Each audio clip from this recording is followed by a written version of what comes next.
Ok, estamos listos ya para la segunda sesión. Vamos a iniciar la segunda sesión. Vamos a continuar donde nos quedamos. Ya hablamos un poco, ¿verdad? Acerca del profeta, su propósito, ah, y la importancia que tenía la profecía. Eh, Empezando con la raíz, un poco hablando de la etimología de la profecía, cuál era el verdadero significado de la profecía. Entonces, hablamos un poco de eso. Hoy vamos a continuar entonces con la parte que nos corresponde, que es las profecías directas e indirectas que se cumplieron, ¿verdad? De Cristo. Entonces, tenemos un bastante interés en las profecías directas del Mesías. Entonces, vemos un contraste entre ellas, entre estas profecías directas de Jesús y las profecías indirectas de Jesús.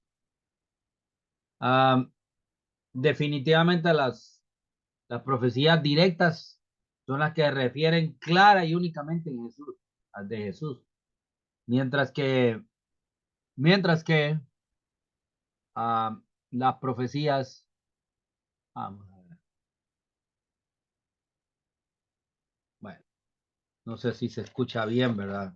Ya no sé, pero tengo un micrófono acá que es un poquito de mejor calidad. Voy a ponerlo a ver si nos podemos conectar a través de ese micrófono mejor para podernos conectar mejor ahí.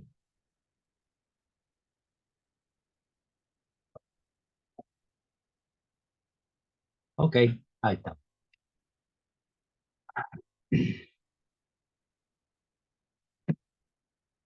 Vamos a ver.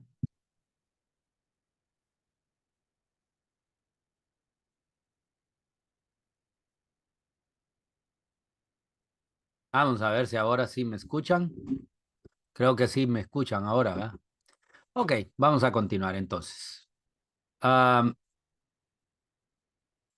entonces ya dijimos que las directas son las que se refieren directamente de Jesús y que está explícito ahí en el texto. Y las indirectas son las que refieren primero en una persona, en alguna persona, circunstancia de la historia, pero ese lenguaje se cumple también perfectamente en Jesús. Entonces eso es algo indirecto, no fue directamente. Entonces, vamos a ver un poco la diferencia entre ellas dos, en estas dos profecías. Las dos profecías que vamos a ver. Primero, levántate, oh espada, contra el pastor y contra el hombre compañero mío, dice Jehová de los ejércitos. Hiere el pastor y serán dispersadas las ovejas. Zacarías 13:7. Ya sabemos, esa es la primera profecía. Ya usted ya puede imaginarse de qué se refiere. De ahí la segunda profecía en el libro de Salmos 16:9 y 10. Un poco de los ejemplos de profecías indirectas, ¿verdad? Ok. Un poco de las profecías indirectas. Estoy hablando de las profecías directas de Jesús y de las profecías indirectas acerca de Jesús. Estaba viendo el ejemplo de el libro de Zacarías capítulo 13, versículo 7, donde dice, levántate espada contra el pastor y contra el hombre compañero mío, dice Jehová de los ejércitos, hiere al pastor y serán dispersadas las ovejas. Ya podemos imaginarnos que dónde está el cumplimiento de eso, ¿verdad? Ya. De ahí se alegró por tanto mi corazón y se gozó mi alma. Mi carne también reposará confiadamente, porque no dejarás mi alma en el Seol, ni permitirás que tu santo vea corrupción. Salmos 16:9 y 10. Entonces, Jesús se refirió a la primera de Zacarías a él mismo, ¿verdad? Que fue cumplido en él, ¿verdad? En Mateo 26:31, cuando hablaba de cuando fue él capturado. Y una vez que él fue capturado, entonces las ovejas empezaron a esparcirse, las ovejas que le seguían. La historia no indica nadie más que pudiera estar en la mente del profeta, no nos dice nada más. El profeta no hace referencia a que estaba pensando en alguien más. Eh, Para los lectores modernos, el lenguaje de la profecía no deja ni alguna duda de que se refiere a la crucifixión del Señor. De eso es lo que estamos hablando. Y la segunda profecía que citamos en el libro de Salmos 16:9, Pedro la refiere y hace referencia a él, ¿verdad? En la resurrección de Cristo, en el libro de Hechos 2:25 al 31. Pero en la exposición de la profecía reconoció que la referencia básica era el rey David. Él dice, bueno, se refiere al rey David. Pero algunos de esos detalles no fueron cumplidos en la persona de David. Por eso dice Pedro, y porque David era profeta, las palabras deben entenderse de Cristo. Entonces, esta es una profecía indirecta acerca de Jesús. En alguna interpretación de esta profecía de Cristo, como estudiantes debemos de tener cuidado, ¿verdad? De ver las circunstancias históricas para saber entender de él si es una profecía directa o indirecta de Jesús. Una vez que se ha determinado que la profecía se refiere a él directamente, ya como estudiantes no debemos insistir de encontrar alguna aplicación inmediata a alguna persona o circunstancia de la historia antigua. Entonces, al mismo tiempo, debemos de tener la mente abierta que posteriormente el estudio puede indicar que en realidad hubo alguna referencia a la historia. Entonces, también puede ser que sea una referencia a la historia, pero aplicada tal vez a la persona de Cristo. Entonces, ahora la profecía en la vida contemporánea de Israel, aunque para nosotros el valor principal de las profecías antiguas es su aspecto mesiánico.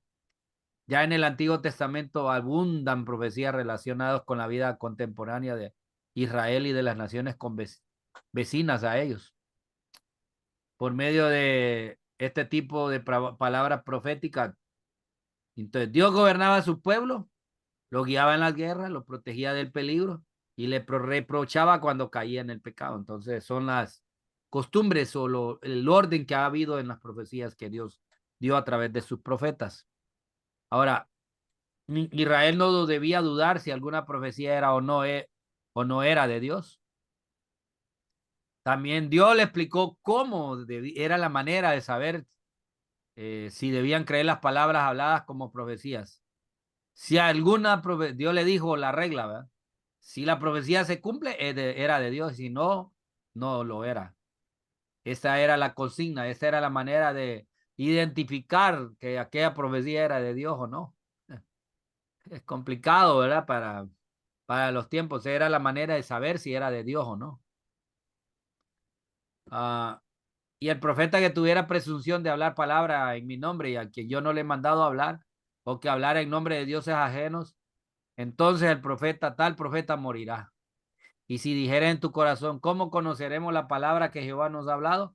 Si el profeta hablara en nombre de Jehová y no se cumpliere lo que dijo ni aconteciere, es la palabra que Jehová no ha hablado. Con presunción la habló el tal profeta, no tengas temor de él. Entonces, las profecías habladas de este pueblo antiguo, en el pueblo antiguo, sobre eventos que debían de suceder en sus días eran útiles como instrucción y advertencia. Entonces, algunos ejemplos que aparecieron aquí profetizados, ¿vale? El diluvio del tiempo de Noé fue profetizado en Génesis 6:13 al 18. Vamos a ver ahí el texto. Entonces, vamos a ver en Génesis. Miramos ahí en Génesis 6:13. Dice, léalo, hermano, entonces, ya que creo que encendió el micrófono. 6:13 dice, ¿me escucha? Sí, Dijo, dijo pues Dios a Noé, he decidido el fin de todo ser, porque la tierra está llena de violencia a causa de ellos, y he aquí yo los destruiré con la tierra. ahí está, ahí, dejémoslo. Entonces, el diluvio, todavía no había sucedido el diluvio. Entonces, fue profetizado. Dios le habló a Noé y Noé lo dejó escrito esto. Noé se lo dio a conocer al pueblo. Entonces, Pero aunque el pueblo no lo quiso escuchar, pero ya sabemos que la gente no quiso escuchar la profecía. Pero Noé lo dio, y ese era el propósito. Nadie le escuchó, pero ya es problema de la gente que no quiso escucharle. También la muerte de Saúl, la derrota y muerte de Saúl fueron profetizadas por Samuel. La Biblia dice, Dios ya no va a tratar contigo y Dios va a raer tu generación. Y vemos que Saúl, ni uno de ellos quedó ya gobernando Israel. Perdieron el reinado. De ahí, Daniel profetizó el traspaso del reino de Belsasar en Daniel 5:25 y se cumplió ya en el versículo 30 y 31. Entonces, él ya había, cuando Belsasar agarró los utensilios del templo y apareció la mano escribiendo en la pared que decía Mene, Mene, Tekel, Usparsin. Entonces, Daniel le dice, ya Dios, pesado fue tu reino y fue hallado falso, Belsasar. Y fue hallado falso y ahora ha sido, tu reino va a ser dado a los medos y persas. Entonces eso sucedió y ahí se cumplió, ¿verdad? Esa profecía. De ahí vemos algunas profecías ahí, ¿verdad? Que ustedes la pueden ir leyendo ya en sus casas. Jesús habló de los 70 años del cautiverio y se cumplieron, ¿verdad? También en el Nuevo Testamento vemos otros ejemplos. Jesús profetizó que los discípulos iban a ser dispersados en esa misma noche y eso sucedió. También le dijo a Pedro que lo iba a negar y eso sucedió. También dijo que Judas lo iba a entregar y así lo hizo Judas. Agabo profetizó el arresto de Pablo y así sucedió como él lo dijo. El profeta Agabo le dijo a Pablo que iba a ser arrestado. También Pablo mismo profetizó la seguridad de los que viajaban con él en la aeronave, en la nave, cuando cuando la nave zozobró en la isla de Malta y todos fueron salvados. Dios le había dicho que nadie iba a morir ahí. Esas son algunas de las profecías que aparecen, ¿verdad? Que fueron habladas en un corto tiempo antes de su cumplimiento. Son algunas de las profecías que se cumplieron rápidamente, o sea, que fue corto el tiempo para cumplirse. Pero también hemos hablado que hay profecías que tienen un cumplimiento y de hecho algunas ni siquiera se han cumplido todavía. Entonces, aquí está el lenguaje, vamos al lenguaje figurado en la profecía. Este es uno de los grandes problemas cuando interpretamos la profecía. Nos trae problemas el hecho de que el lenguaje es un poco figurado y nos cuesta. Eh, Aún esa presencia del lenguaje figurado aparece en la primera profecía de Cristo, cuando dijo, hablando de la descendencia de la mujer y la descendencia de la serpiente. Tú le herirás en la cabeza, ve, ella te herirá él te va a herir él te va a herir en la cabeza y tú le vas a dar en el calcañal. Entonces, poco figurado, ¿verdad? Ah, pondré enemistad entre ti y la mujer, y entre tu simiente y la simiente tuya, y esta te herirá en la cabeza y tú le herirás en el calcañal. Entonces, ah, un poco de poesía, pero a la vez profecía, y un poco figurado, ¿verdad? No entiendo, es bien raro esa expresión, ¿verdad? Por eso es un lenguaje figurado. Aunque la serpiente era literalmente una bestia del campo, era también símbolo de Satanás. Entonces, cuando Dios habla de la simiente de la serpiente y de la mujer, usa una metonimia que sugiere los descendientes de los dos. La simiente de la serpiente serían los hijos del diablo, pero la simiente de la mujer sería Jesús, el hijo de María. La herida en la cabeza de la serpiente es una menotomía por la destrucción del poder de Satanás. Y de la misma manera, la herida en el calcañal de la simiente de la mujer sugiere un poco daño que le causó a Jesús pasar la crucifixión. No todas las profecías fueron escritas en ese lenguaje, en lenguaje de poesía y figurado, pero la poesía y el lenguaje figurado son muchas de las características que presentan las profecías. Hay tanto lenguaje figurado en la profecía. Entonces, no, también como hay lenguaje figurado, también no debemos de sorprendernos cuando el cumplimiento solo sea espiritual. Aquí está el caso de Isaías 55, 12 y 13. Porque con alegría saldréis y con paz seréis vueltos, y los montes y los collados levantarán canción, y todos los árboles del campo darán palmadas de aplauso. En lugar de la zarza crecerá ciprés, y en lugar de la ortiga crecerá arrayán, y será a Jehová por nombre, por señal que nunca será traída. Entonces hablan de los montes y los collados, hablan de cantar y los árboles aplaudir. Son lenguaje figurado, no pueden ser los árboles aplaudir. Hace una personificación de la naturaleza, hablando del gozo de los hijos de Dios, como dice ese texto, ¿verdad? A las primeras palabras. En el texto, en ese texto en Isaías vemos un poco el lenguaje tanto figurado como literal. Pero hablando las palabras de montes y collados, árboles, no puede ser espiritual, sino literal. Entonces, según el contexto, el lector debe procurar entender si el sentido de las palabras es literal o figurado para darles una interpretación apropiada. Entonces, por eso debemos de estar preparados para entender si reconocer esa presencia de poesía y lenguaje figurado en las profecías. Y cómo algunos detalles de esos cumplimientos, de esas profecías, deben entenderse espiritualmente. Algunas sí pueden ser literales, pero otras espiritualmente. Y este es el reto que tenemos como estudiosos de la Biblia, ¿verdad? Entonces, hay algunas reglas aquí, ¿verdad? Para interpretar las profecías.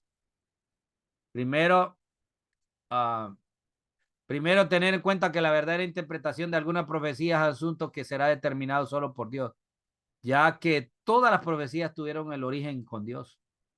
Por eso nadie puede interpretar como exclusiva o particularmente, sino de acuerdo con el mensaje de todos los demás profecías y con la ayuda del Espíritu de Dios. Ninguna profecía es de interpretación privada, sino que los santos hombres de Dios hablaron siendo guiados por el Espíritu Santo. Entonces no hay ninguna interpretación privada.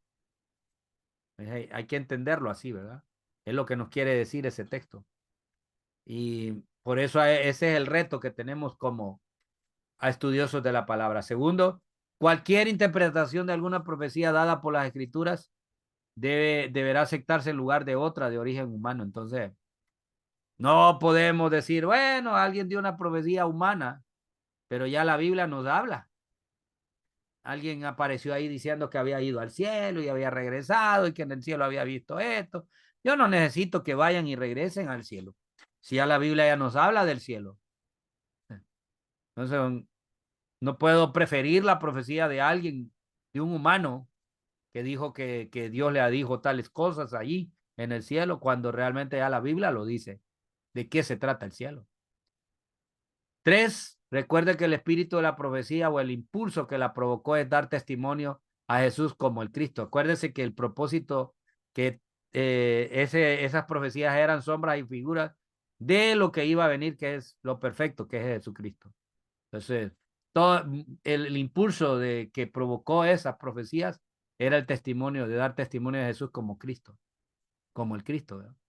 4, observe que algunas profecías pueden tener más de un solo cumplimiento y que algunas de ellas pueden ser de cumplimiento inmediato o de cumplimiento con el tiempo o remoto. O sea, hay que observar eso bien claramente.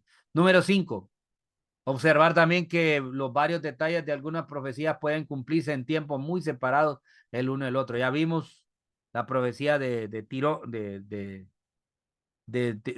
Tiro, del lugar ese. Estaban en dos lugares y cómo se fueron cumpliendo hasta que fue la destrucción completa. ¿verdad?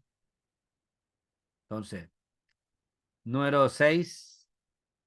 Recuerde que las profecías con frecuencia son compuestas de lenguaje poético y figurado, así como de lenguaje prosaico y literal. O sea, a veces hay prosa y es algo literal. A veces literalmente dice que era lo que iba a suceder en la profecía, pero a veces usa un poco de poesía y a veces muchas figuras ¿verdad? Para hacer una personificación. De ahí, la interpretación de alguna profecía debe ser literal o figurada según el carácter del lenguaje y de su contexto general. Entonces, tenemos que estudiar el contexto también.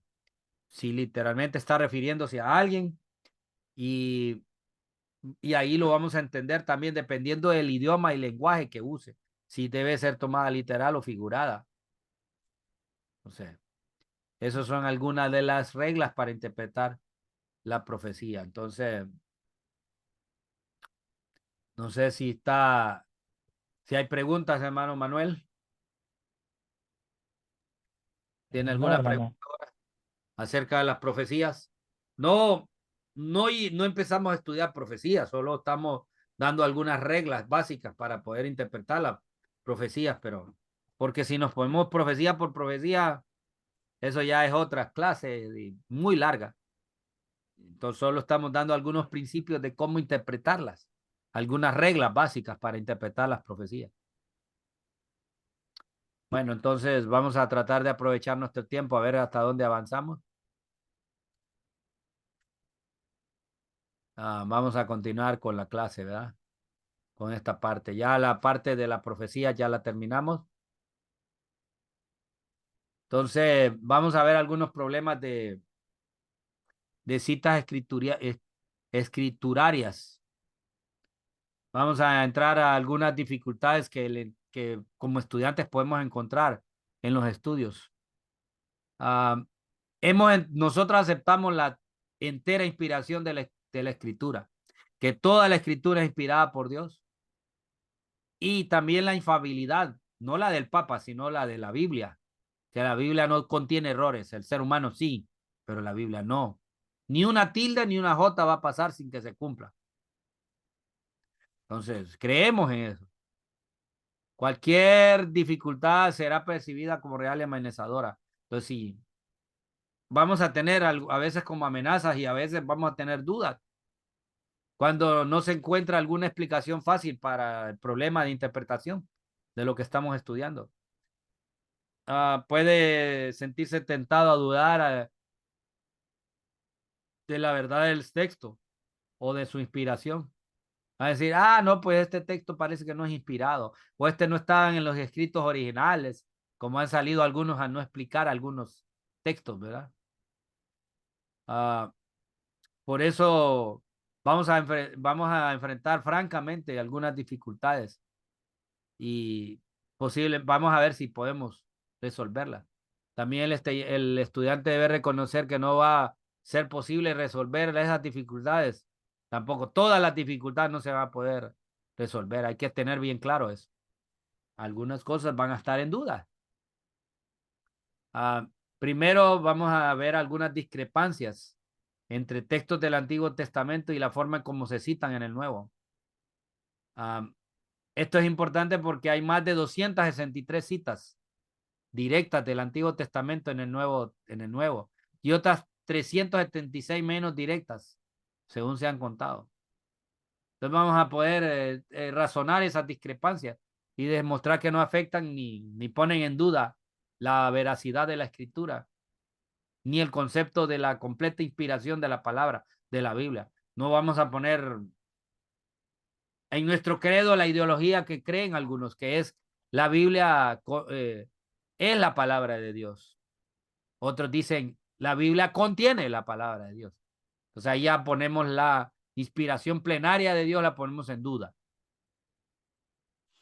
Entonces, o sea, la palabra de Dios es plena, inspirada por Dios. Pero si decimos contiene la palabra de Dios, ya la ponemos en duda. Entonces, vamos a ver un poco el origen de las citas del Antiguo Testamento. Las citas tomadas del Antiguo Testamento vienen en el Nuevo Testamento. Las citas del Antiguo vienen de la Septuaginta. O sea que la Septuaginta es la versión de los 70, que fueron 70 ancianos que se unieron para hacer esa traducción. De ahí viene la palabra del número romano de 70. Septuaginta es la palabra. Es, eh, es la traducción del Antiguo Testamento del hebreo al griego, hecha por un grupo de 70, más de 70 hebreos eruditos. Según la tradición eran 70, por eso se llama Septuaginta. Algunos eran residentes de Alejandría de Egipto. La traducción fue hecha unos 2 siglos antes de Cristo. Parece que usaron libros del Antiguo Testamento que variaban hasta cierto punto de los textos que fueron reconocidos más tarde como partes del canon de la Escritura. Y esto fue hecho en el año 70 y 100 antes de Cristo. Entonces los judíos de la diáspora, o sea, los judíos que fueron esparcidos en todo el mundo conocido en ese tiempo, usaban esta versión de las escrituras para su lectura, estudio y memorización. Entonces era la Biblia, esta era la Biblia o la palabra de Dios conocida hasta ese momento. Por eso usaban el texto griego cuando citaban el Antiguo Testamento. En parte lo conocían de memoria, en parte lo escribían en griego. Entonces usaban, de hecho, por eso cuando usted hace comparaciones de las citas hechas en el Nuevo Testamento de textos del Antiguo, y usted lo ve en el Antiguo Testamento, lo lee ese mismo pasaje, lo va a ver un poquito diferente. Recuerde que el Nuevo Testamento fue escrito en griego, por eso usaban la versión Septuaginta, usaron para hacer referencia al Antiguo Testamento, porque esa versión estaba escrita en griego.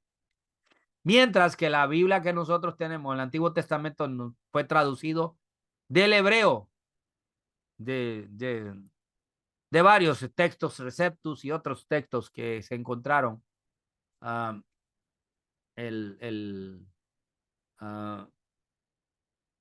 Varios textos que se encontraron antiguos, ¿verdad? Y de ahí es donde está.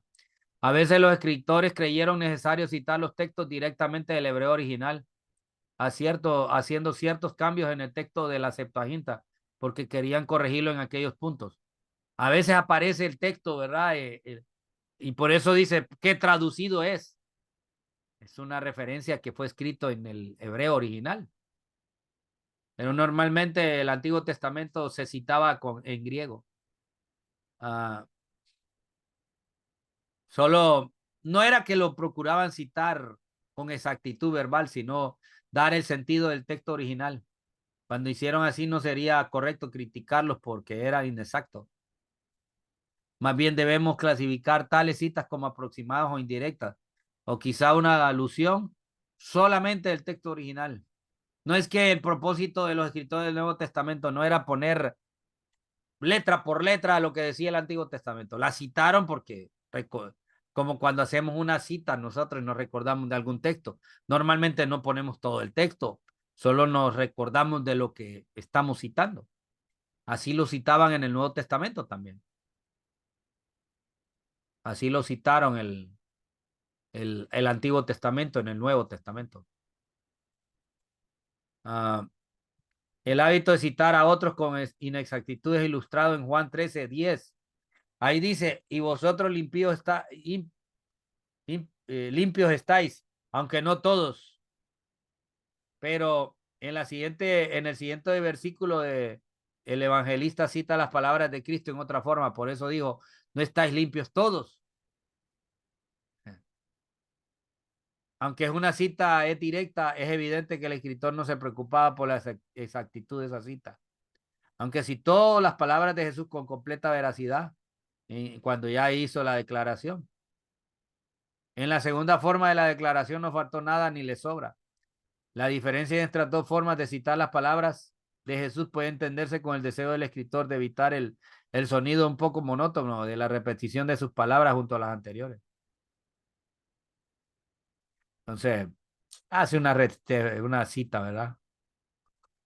De Juan 13:10. También en Primera Reyes hay ese ejemplo. Cuando Roboam dice, idos y de aquí a 3 días, volved a mí. Luego en el versículo 12 el escritor cita estas mismas palabras del rey de otra forma. Volved a mí al tercer día. Entonces, un poco variación de esa, aunque son sinónimas, pero no literalmente exactas, ¿verdad? Entonces, todos estos dos casos nos hablan de que los hebreos no insistían en la exactitud verbal, cuando citaban palabras de otra persona, aunque fueran palabras del mismo Cristo, ¿verdad? La costumbre era seguida cuando citaban el Antiguo Testamento en el Nuevo, entonces no era así tan exactas las palabras que se usaban para citar el Antiguo Testamento. Entonces, por eso vamos a ver un poquito diferente siempre los textos citados del Antiguo Testamento citados en el Nuevo. Algunas citas fueron más exactamente hechas del texto original. Mateo normalmente toma las citas de la Septuaginta, usa el texto hebreo cuando se refiere al Mesías. Uh, Él usa esa expresión para que se cumpliese lo dicho en Salmos, ¿verdad? Lo que dijo el salmista: abriré mi boca en proverbios, hablaré cosas escondidas de tiempo antiguo, las cuales hemos oído y entendido que nuestros padres no las contaron. Y Mateo lo cita de esta forma, miren: abriré en parábolas mi boca, declararé cosas escondidas desde la fundación del mundo. Uh, Mateo lo cita de una manera abreviada, pero cambia algunas expresiones. Tal vez así era como parafraseando, como citando el original y parafraseaba como que trataba de hacerlo más conciso, no usar todo ese montón de palabras del Salmo, pero sí hacer referencia al tema principal y el mensaje que él quería dar. Y lo sintetiza o lo habla de otra manera, ¿verdad? Entonces, Marcos también, un poquito de combinación de ambos textos, Marcos 1, 2 y 3, dice: aquí yo envío mi mensajero delante de tu faz, el cual preparará tu camino delante de ti, voz del que clama en el desierto, prepara el camino del Señor, enderezar su senda. Esto es una combinación de Malaquías 3:1, y aquí yo envío el mensajero, el cual preparará el camino delante de mí. Isaías 43 dice: voz que clama en el desierto, preparar el camino a Jehová, enderezar calzada en la soledad nuestro Dios. Entonces hay una combinación aquí, que se cumplieron estas dos. Esto se cumplió en Juan el Bautista. Entonces, poco de combinación, ¿verdad? De algunas profecías. Algunas variaciones en los textos originales en los textos originales. Hay algunas variaciones entre la Septuaginta y la cita de ellas en el Nuevo Testamento. Esto se debe en que los escritores quisieron corregir el texto de la Septuaginta para ponerlo un poco más de acuerdo al hebreo original, o para darle algún énfasis, según lo que ellos pretendían hacer, ¿verdad? Uh, También esto se debe a que los escritores leían el texto hebreo en una forma diferente. Era posible de leerlo de varias maneras en algunos casos, porque los textos tenían ligeras diferencias en las consonantes, entonces los copistas a veces los confundían por la enseñanza entre algunos de ellas. Entonces, un poquito del lenguaje hebreo, entonces por eso de esas diferencias, y tal vez para ponerlo más al original del hebreo, por eso hay un poco de variaciones también de las citas del Antiguo Testamento en el Nuevo Testamento. Entonces, un poco, ¿verdad?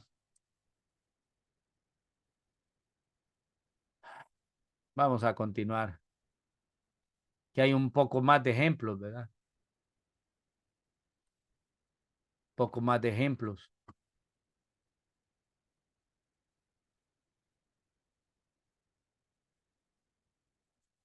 Vamos a ver. Para hacer referencia más a esta parte, tengas en cuenta respecto a las citas del Antiguo Testamento. Primero, la gran mayoría de las citas son de la Septuaginta. Primero. Segundo, nadie aceptaba la Septuaginta como inspirada. Acuérdese, son judíos. No reconocen la Septuaginta como inspirada.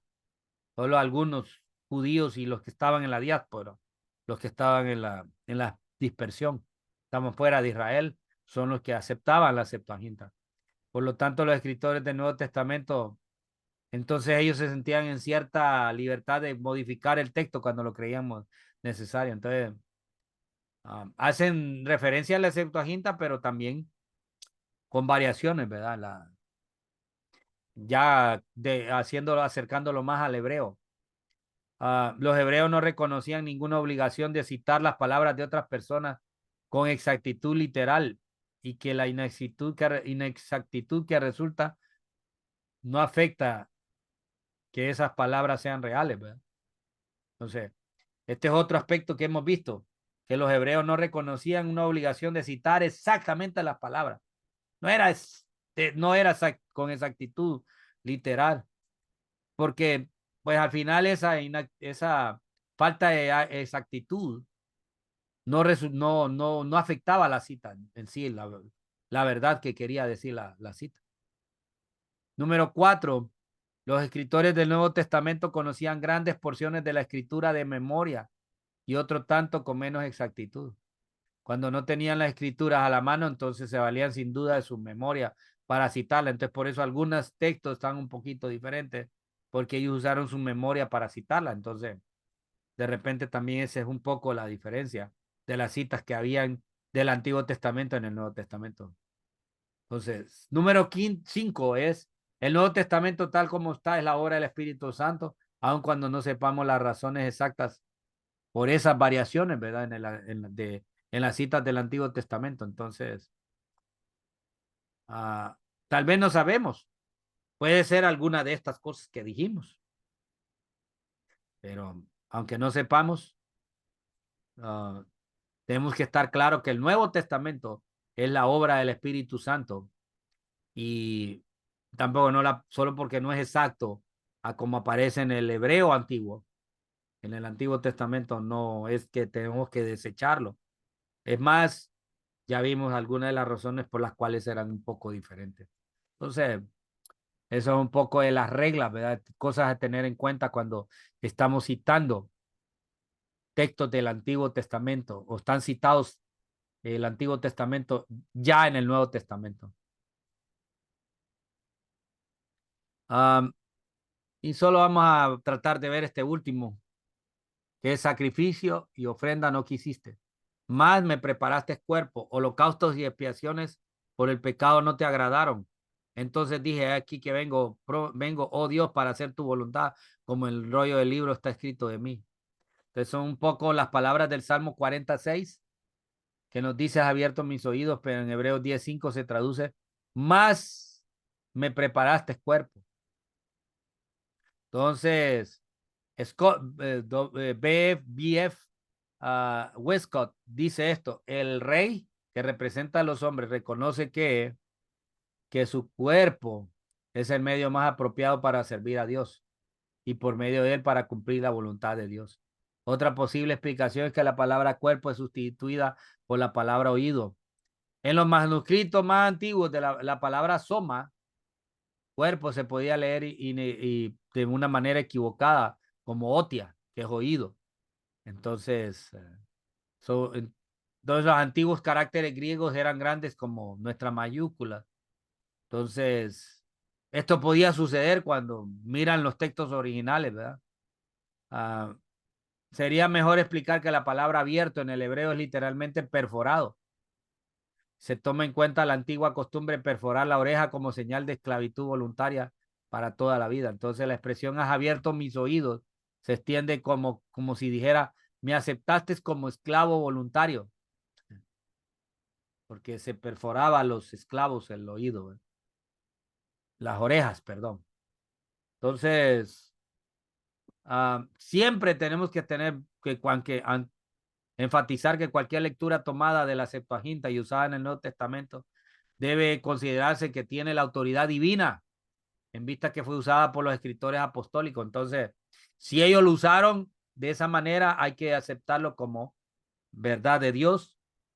Cualquier dificultad que haya en cuanto a la manera que las palabras entraron en el Nuevo Testamento, no nos debe impedir entonces que sean aceptadas como un mensaje que quiso darnos el Espíritu Santo. Entonces, aquí es donde vienen los retos de cuanto a la profecía y de los textos citados del Antiguo Testamento en el Nuevo Testamento. Entonces, aquí, como vimos, las reglas, lo que tenemos que tener en cuenta cuando estamos estudiando acerca de las citas del Antiguo Testamento y venga a nosotros la duda, entonces la Biblia no es exacta, porque el Antiguo Testamento que yo tengo no dice así.